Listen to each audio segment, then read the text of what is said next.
Hi, Zizaran here with another news video for Path of Exile for the upcoming Scourge 3.16 League, and we have some really cool stuff.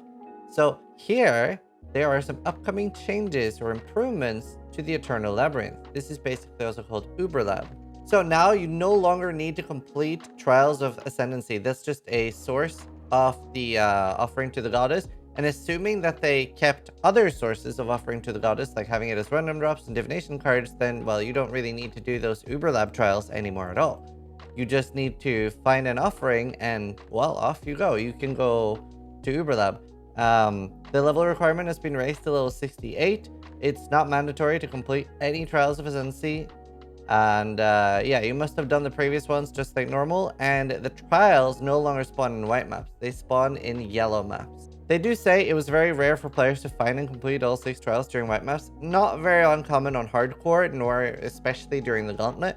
But, you know, still, it'll be very easy. You don't really want to do them that early anyway, except for some very few builds that are incredibly strong early. So honestly, overall, this is an amazing change. I think a lot of people are really going to welcome this. I know, personally, again, I really like more tedium and things like that, but I know a lot of people don't. So yeah, really welcome change for the game, and pretty much all the comments are incredibly happy.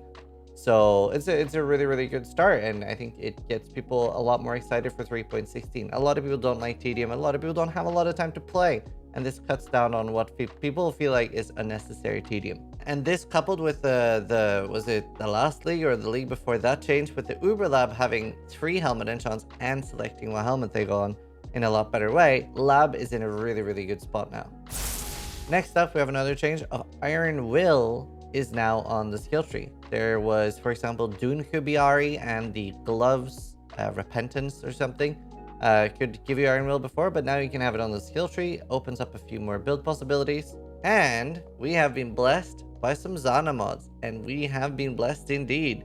The Zana mods for the upcoming Scourge League is Breach, Essence, Bloodlines, Ambush, Beyond, Legion, and Blight. Now, for a lot of us here, there's some notable things to talk about. Beyond coming back, huge. I feel like it hasn't been there for a while, and it's very big. Beyond, it just adds so much more density to the maps, and it makes your other sources of investment in density, like Sextants, Scarabs, etc., it makes those more worth it because you'll get more answers out of them. As a quick example, these can drop Shaper Influence items if you have a Shaper Scarab.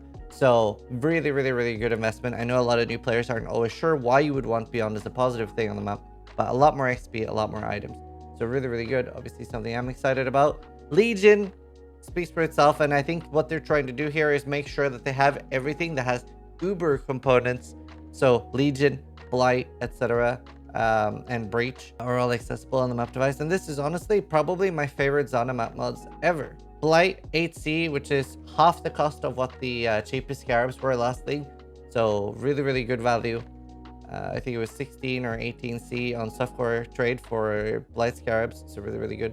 Legion, obviously worth it, especially on Soul Safan, and yeah, generally just anywhere. And being able to have it on the map device makes it super worth with the highest like gilded Legion Scarabs, because then you can get, if you have the Sextant for Legion, you can get 4 or 5 Legions as a max. I can't remember. I think it's 5 with Winged. And then you also have the whole like every Legion has a general thing, right? And then it's crazy amount of splinters. So really good to have that on the map device. Ambush, probably the least useful one out of anything here. Bloodlines, really good early for map drops and stuff like that. Essence, especially if we keep anything in Rework Amulet that's good, that's going to be great. And then, yeah, Breach, obviously good for farming the new Flawless Breach Stones. So some really good Zana mods here. Next up, we have a new amulet teaser, and this is called Strangle Gasp. This has 4 anoints on it. Now, people have been talking about, I think this guy in particular, he's like saying it's terrible compared to an Owl's amulet, and really bad towards an Awaken amulet. This is still really good, and for some builds, especially like say you're doing Discharge, or I don't know, it opens up a lot of opportunities. And there are some builds where an Awaken amulet might be really hard to get. This is incredibly good for Soul Self-Fund. Just, it's a cool amulet. and a really, really good source to double corrupt, especially now that we can change anointments after it's been corrupted with the special oil.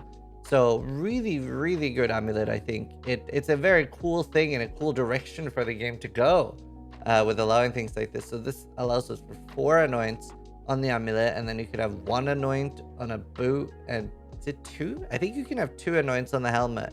So you could technically have 7 anoints, but at least 4 anoints on the amulet. Really, really cool for chargers, for builds that don't need like plus gem levels, so you couldn't use that type of awakened amulet.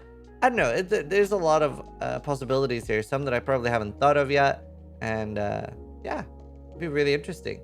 Excited to see what people do with this. And this drops from the new Uber Blights. Really, really excited to see how dangerous they will be, if we can just spam scout towers, or yeah, what they're going to do with this. But really looking forward to covering this new content. So I'm pretty excited for 3.16. I hope you guys are too. Let me know what you guys think about all the new things and what you're the most excited about in the comments down below. But thank you guys so much for watching. Thanks for all the support. And the most important thing of all, try to die less than I do.